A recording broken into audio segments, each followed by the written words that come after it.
تو 47 نمبر شاخ، ہر گناہ کا علاج توبہ ہے۔ پارے میں بھی توبہ، غافر ذنب قابل التوب شدید العقاب، اور یہاں بھی توبہ۔ توبہ کیا ہے؟ دراصل ظاہر اور باطن کی پاکیزگی کا نام ہے۔ بندہ گناہ پر شرمندہ ہوتا ہے اور اپنے رب سے مغفرت طلب کرتا ہے، اپنے گناہ سے ایسی توبہ کرتا ہے کہ آئندہ نہ کرنے کا ارادہ کرتا ہے۔ اگر کوئی بشری کمزوری سے کوئی گناہ دوبارہ ہو بھی جائے تو پھر اپنے رب سے توبہ کر لیتا ہے۔ توبہ کے بعد اپنی اصلاح کرنے والے کی بخشش کا وعدہ اللہ نے کیا۔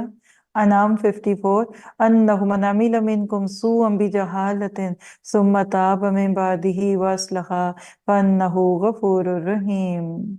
اللہ آپ کو مجھے اپنی خامیوں کو، خرابیوں کو بدل کر خوبیوں میں ڈالنے والا بنا دے۔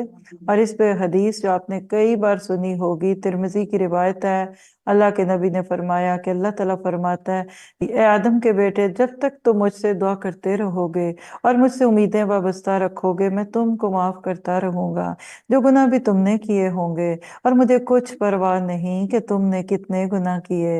اے آدم کے بیٹے، اگر تیرے گناہ آسمان تک پہنچ جائیں، پھر تم مجھ سے معافی طلب کرو تو میں تمہیں معاف کر دوں گا، اور مجھے کچھ پرواہ نہیں۔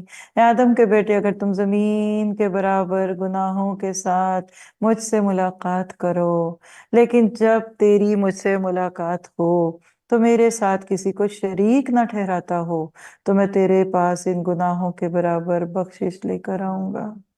ہے نا پورے پارے کا خلاصہ؟ اللہ اکبر! کیا فائدے ہیں توبہ کے؟